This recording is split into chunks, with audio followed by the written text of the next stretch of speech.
Way back in June 2011, I reviewed the ACT20 action camera, but since then there have been a couple of updates or changes to it, which means that it's worth a second look. The first change they made was that it's now got the option to start recording when it receives external power, and that means that it's more suitable for use as a car DVR.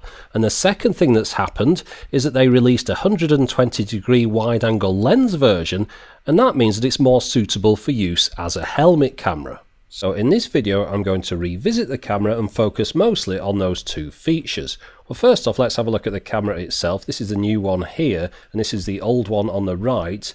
If I get them out of the reflections, you'll see that the lenses look slightly different. I'll take the caps off both so you can see it more clearly. The new one on the left there has a piece of glass over the lens, giving it that 120-degree wide angle. Now the camera comes supplied with plenty of accessories, but I'm not going to go into those now. Those are all covered in detail in the earlier video. And in that video I also demonstrated how the camera operates and things like that. So if you need to know any of that kind of stuff, click the link that's on the screen now to take you back to that previous video. But one thing that I got wrong in that video review was to do with this thing. This is the bicycle handlebar mount for the camera, and I thought the camera was supposed to go in the top bit here, and I couldn't understand why it didn't fit. Well, I got it wrong. Someone explained in the comments that it actually goes in this part here that I'm unscrewing now, so I'll just show you how it fits in there. You put the camera in that part there and then tighten it up with the bolt there, and it holds the camera quite firmly like that in the rubber coated parts at the end. And if you imagine, this would go through a crossbar of a handlebars and the camera would point out like that. I'll just attach it up to my Mac using the USB socket here. And if we turn it on, you'll see the drive appears, and on that drive is a folder with the recordings in it, and then this setup.ini file. If we look at the contents of this, it's all in plain English. To change it to cycle recording, you'd turn that on to yes. To change the timestamp on or off, you'd say yes or no. Forget video image size, it's a bit useless, that one, ignore that one. But the bottom one's the one we're interested in, auto record on external power. We've changed that to yes, and that means that when it receives power, it will start recording automatically. And now with those settings in place, it's all ready to be used as a car DVR. But what files does it record? Well, it records files of 20 minutes in length, and each file is 2 GB in size. And there's going to be a 2-second gap between each of those files. That's time that isn't recorded at all. Now, some people get awfully het up about that, but you've got to remember that that means that there's only 2 seconds missing every 20 minutes. So in an hour, you're still recording 99.83% of the time. Now, that's not 100%, but it's an awful lot better than 0%, which is what you'd record if you didn't have the camera. It does use the rather out-of-date and my least favourite video compression format of Motion JPEG. But that being said, it doesn't drop any frames, and it does record at a steady 25 frames a second, which matches up with the UK video standards.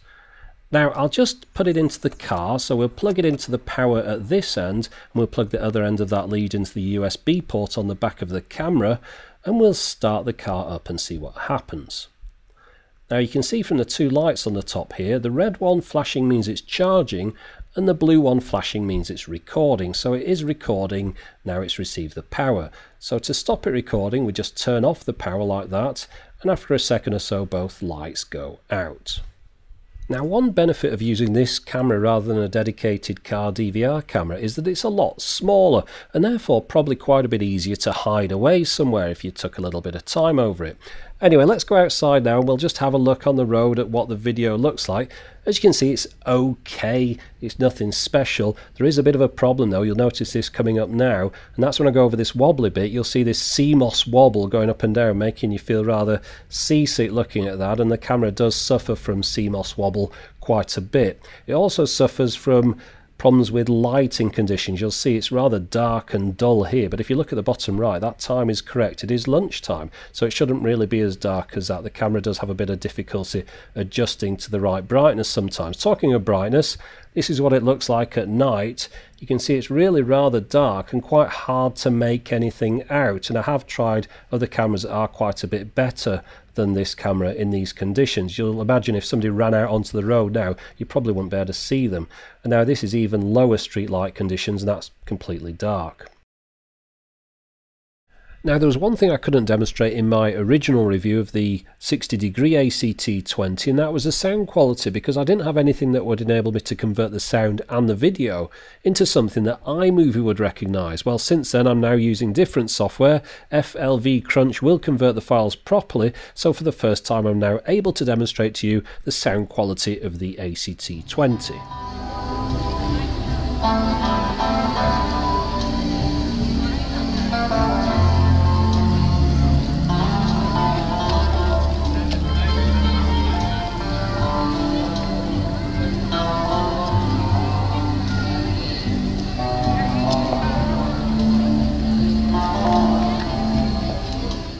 The sound quality on this camera is definitely not the best, but there is one positive side.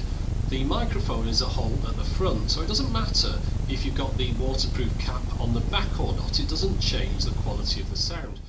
And that's unlike some cameras I've tested where you have to leave the back off if you want to record sound. Now, the weight of this is 69.6 grams, which is 2.45 ounces, which is rather light for a metal-bodied camera like this.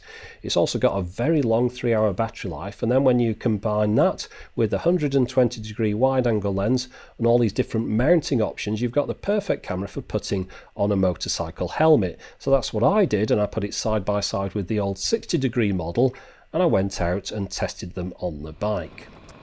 Now, the camera does make a pretty decent bike DVR. Now, of course, I'm on a motorcycle, but this would apply for a bicycle as well, especially if you put it on the handlebars.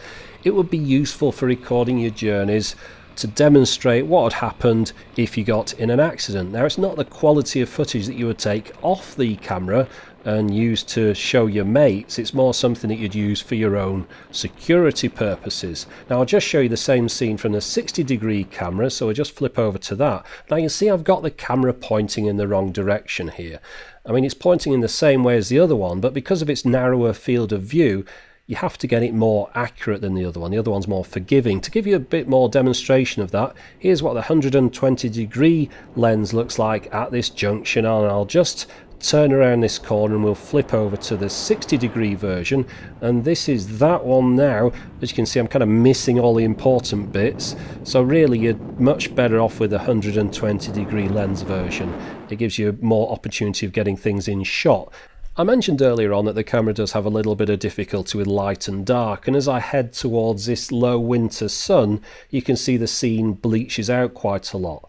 There is a bit of another issue as well, although not that important. The sound recording capabilities are pretty poor at speed like this, and it's just a load of wind noise. I'll just give you a brief snippet.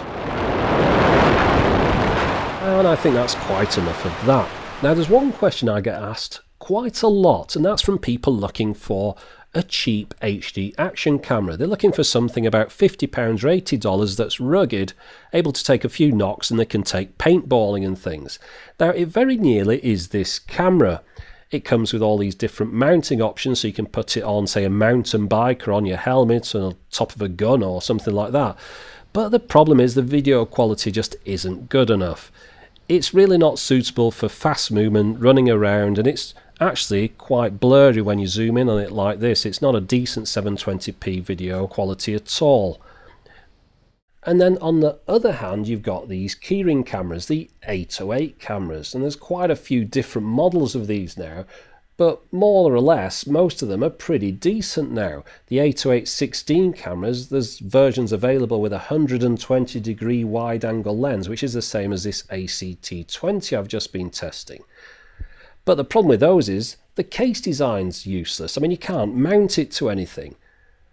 So at the moment, there isn't really a good, cheap HD camera that I'd recommend to people. But just imagine if the ACT20 people got together with the 808 keyring camera and put the inside of an 808 camera into the ACT20, then you really might be onto something. If you want to get hold of the ACT20 camera, maybe to use it as a car or bike DVR, they cost just under £50, and there's a link to the seller I bought mine from on my blog, and there's a link to my blog in the video description. You may also notice on eBay there's now an ACT30 camera, which presumably is the follow-up to this one. It's a full 1080p bullet style camera, costs about £70. Now, I did get one of those into review for you, but unfortunately it stopped working after about 5 minutes. and that means I'm going to have to send it back to China to get a replacement, and that sounds like a lot of fun, doesn't it? So if I ever get another one back, I'll be sure to do a full video review for you, but for the moment, thanks for watching.